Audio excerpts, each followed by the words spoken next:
Hey guys, welcome to another episode of the Deadbeat show. It's been a while, 2 months. Been 2 months, yeah. Yes, pretty Long busy. time. We've all been very busy. Yes, what's been going on, guys? So maybe I'll start first. No. Before you start, I think let's address the audio. Sounds good. Elephant in the room. We've been getting a lot of comments on the audio. People saying it's been shit. So we've upgraded our audio gear. We've tried to. Yeah, by, we tried to. by putting on little hats onto our Rhodes mic. No, we also made a substantial investment in the Rodecaster. Yeah. So let's see if it works. Let us know if the audio is better this time. Yeah, please comment. Yeah. All right, back to you, Carlos. Yeah, so maybe I can update first. Ever since the F1 movie came up with Brad Pitt, I've been wearing this watch, which is a IWC Engineer. The old one. Yep, the older one, and Brad Pitt wears another version of it in his F1 movie. That one, that's actually nice. Yep. No, but more importantly, this is the 34mm one, right? Which I personally think is the best iteration of all. Oh, thank you. Yeah. Yeah, so that's not the point of the story. The point of the story is I got to test the structural integrity of this watch because I was involved in a little car accident the other day. So just to paint the picture, I was in my car before I drive, so checking the mirrors, checking the tire temperature, brake temperature, everything. Suddenly, a car crashed into me from the right. And then for a split second, I felt like I was Brad Pitt racing. Wait, so you were parked. You were stationary. Yes, but that's not the point. The point is, okay, fine. I was stationary, I was parked. The car that crashed into me is actually reversing onto me at around 8 kilometers an hour, which is probably walking pace. But the point is, for a split second, I felt like I was behind the wheel of an F1 car just because I'm wearing this watch. So instead of checking scratches on your car, you checked for scratches on your watch. Of course. First thing I do, check it's still running. And then I got out of the car, exchanged insurance information, all that shit. But having this watch makes it a little bit more bearable. Did anything happen to the watch then? Nah, it's still working, I think. Yeah, still fine. Wow, 2 months has passed and this is the best story Yeah. he's come up with. And also my daughter learned to walk, so that's good. That's way much better, man. story. Yeah. Right, so what about you guys? So me, I've been quite busy. I've been traveling for work a lot. Last 2 months I went to Singapore, I went to Kyoto. But that's more for work.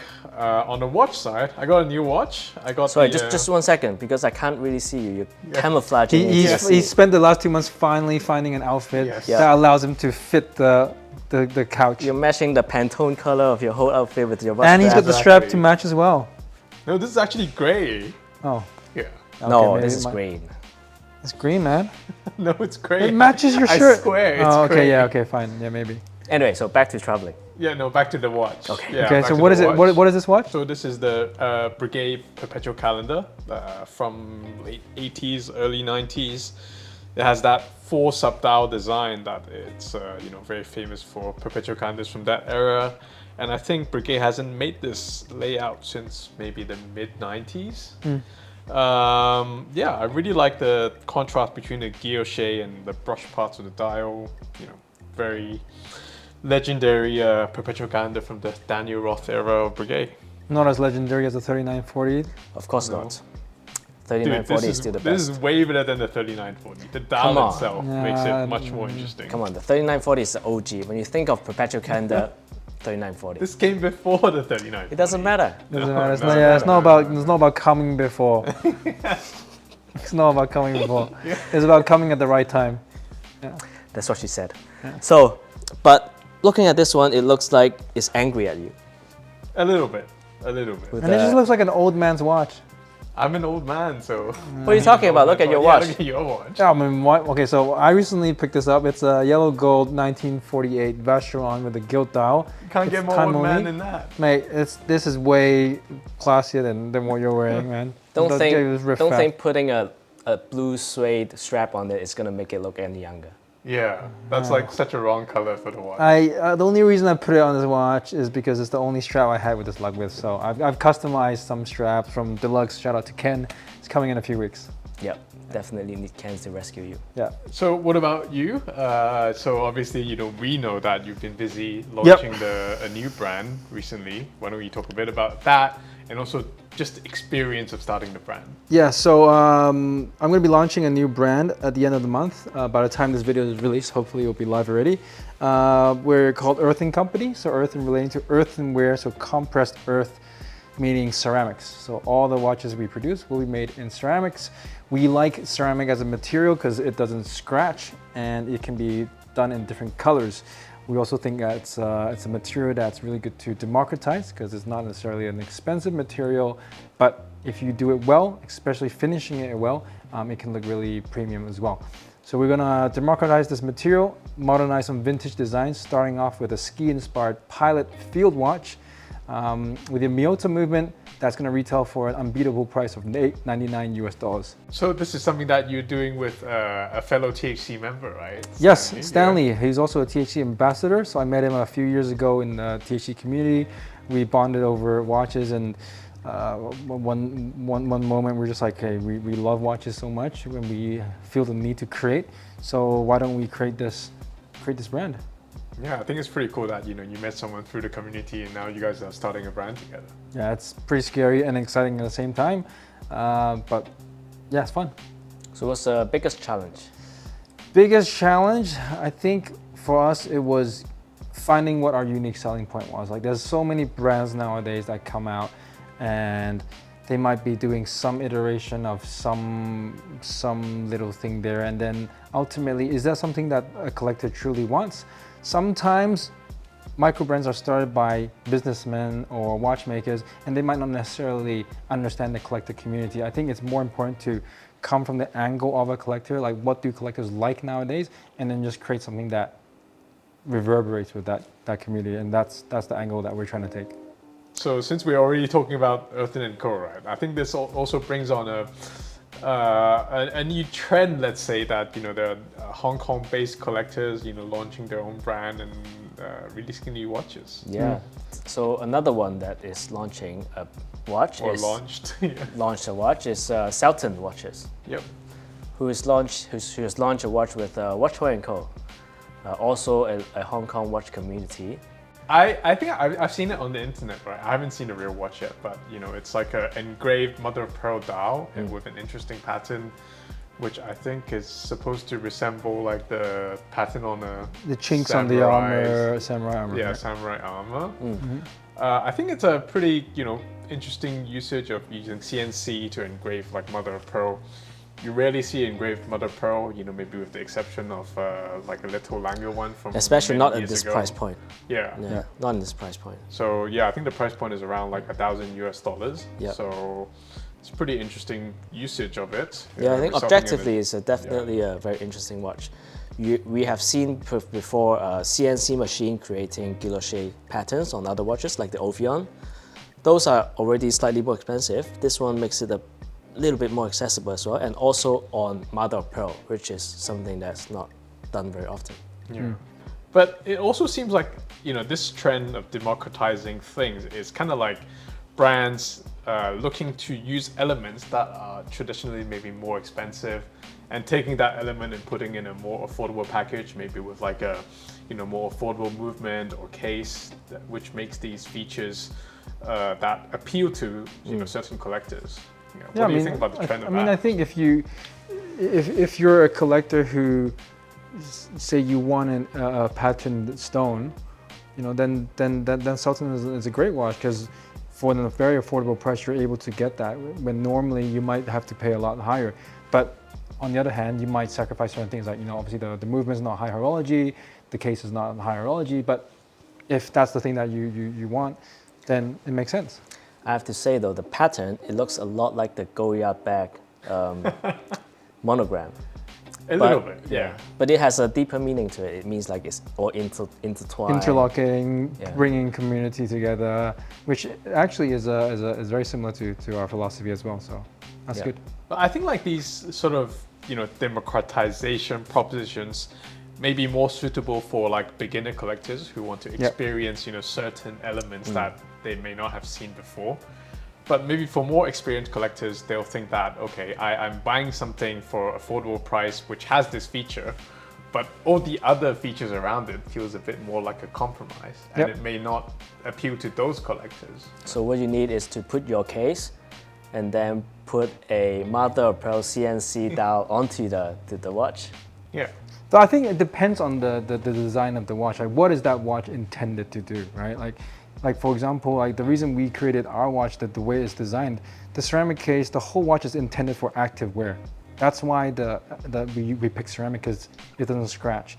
The reason we choose a Miyota movement is not a compromise, is because you want something that's reliable, and you don't need something that's high horology to go out and go to the gym, go swimming, right? That's why we picked this movement. So there was a reason behind it. Whereas for certain brands, they might be picking certain things as a compromise. I don't know, man. I think using a Miyota movement is always a compromise. Fair enough. Right, so there's actually a third watch that is launched in Hong Kong, right? Yep. From a new brand called Metrical, started by Paul. someone called Paul, who's also in the Hong Kong watch community. Yeah, he's part of our community, and this year he's released his first model called the Epiphany Origin. So inspired by the three wise men visiting Jesus, the baby. They were following the star, following the sky, and that's why on the dial side is a day-night indicator in the form of a sun and the moon as well. Yep. Which reminds me a little bit of like one of the older Cartier, day and night watches, right? Yep. But not to take, anything away from that watch. I think it's a, pretty cool proposition, with the use of that 24-hour date wheel, indicating day and night. I still haven't touched the watch yet. I think I've seen it from a bit of a distance, but I need to spend a bit of time with it to understand it fully. Yeah, apparently it's a GMT movement, right? Yep. So you can fast forward the hour Like independently a from jumping, like like a one jumping. step at a time. Yeah, I mean the movement is a modified Solita, so it's a Swiss movement, and I mean the watch is the whole watch is also done to be Swiss made to fit the Swiss made laws as well. And But it's nominated by they've entered okay. the GPHG this year under the challenge category. I've got to say, out of these three watches, the Metrical is my favorite so far. The price point is also different. So It the price is, point yeah. is I think just over 2,000 Swiss francs, so about 20,000 Hong Kong dollars. The Selten is 10.99 US, so about 8,000 Hong Kong dollars, and the Earthen company is 8.99, so 7,000. So which one's your favorite? Can I say Can I say it's a Selten? No, honestly, I think for someone who likes dress watches and like engraved dial patterns, yeah, I think that watch is quite interesting. But I still haven't seen it, so I need to reserve my judgment until I see one in person.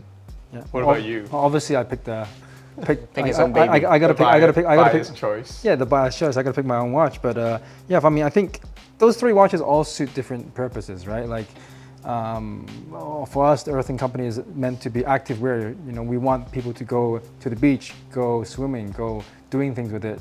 You might not necessarily wear the Metrical or the Selten to do those things. So the aesthetic is also very different. Ours is more of like a pilot outdoor watch, whereas both the Selten and the Metrical is a bit dressier. Right. So we need all three combined. Yeah, we need the ultimate collab. The Earthen case with the Selten dial and a Metrical day-night indicator yeah. watch. Movement, yeah.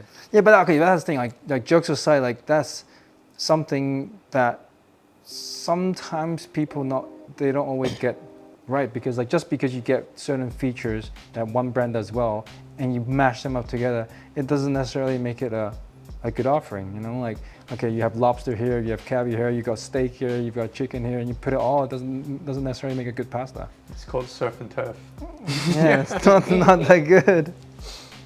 That's why the 3940 is so good. It all matches together perfectly. Ah, fuck off. No.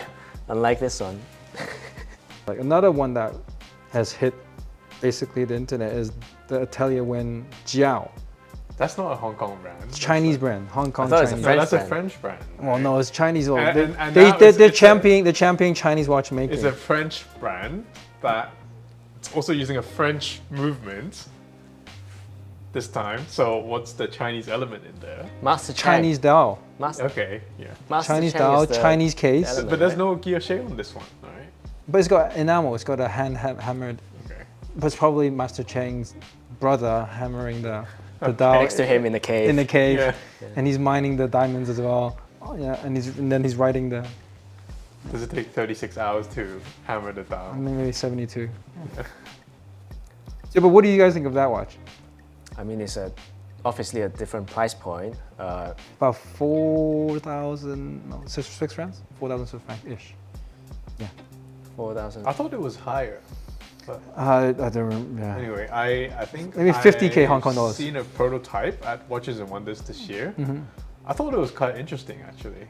Like I like the use of the baguette diamond indices. I've always liked the use of that actually. We should try to do that on one of our collab pieces. Yeah. I think. Yeah. But putting that aside, yeah, I think the dial was interesting. You know, with the new pattern. I guess the new movement also helps it justify the new price point as well. So it's be interesting to see how commercially successful that watch would be. But I'm sure we'll do fine. For me, I like the color, the handheld dial, hand hammered dial. That's obviously the star of the show. But at that price point, I'm a bit skeptical. Yeah. For me, it's not about the price point. I think there's just too many elements smashed together, like the Chinese writing and the baguette diamonds and the enamel and the hand hammering and the fume and the case and all the laser engraving Chinese text on the movement as well. Like, I feel like it's a brand that's supposed to be celebrating Chinese watchmaking, but then putting in a French movement is kind of goes against the branding a bit. But putting that aside, right, when I first saw it, I did feel like it was a cohesive package. Like I felt like the whole watch, you know, went together quite well. Everything is extra. Yeah, a little bit like that. But yeah, I think they did a good job with it. Speaking of hand craftsmanship, right? Recently, there's another watch that's launched that has a very nice finishing on the case itself. Ah, you're talking about the Louis Erard with the engraved case. Yeah. I thought you were talking about Earthen Company. Not everything is about Earthen Company. Yeah. Everything is Earthen Company. Yeah. But that also goes back to like the same theme, which is, you know, taking the hand engraved element, which is normally on quite expensive It watches, is, yeah. and bringing it to the Louis Erard package. I think it's Yeah. around like 5,000 5,000 francs. Yeah. So yeah, I think this one got 50 hours of hand craftsmanship onto a watch, and for that price, it's like the most hand craftsmanshipness per dollar. So it's about 100 Swiss francs. If you just look at the hand engraving, Again, it's democratizing something. Yeah. that's in an usually affordable seen. package. Yeah. So I guess in this economy, we all thinking about, you know, Cheapening cost out. control. I do wish they covered the case back and then engraved the case back as well. I Because the don't movement. think it will make too much of a difference, to be No, honest. but the look it'll look more cohesive. But then it'll probably cost another Yeah, 30 50 hours, right. of work. Yeah, but it'll just look nicer. The product needs to look cohesive. That's my motto, at least. All right, on that note, I think that brings us to the end of this episode. So thank you for watching. If you like our content, don't forget to like and subscribe and comment below. And we'll see you in the next episode.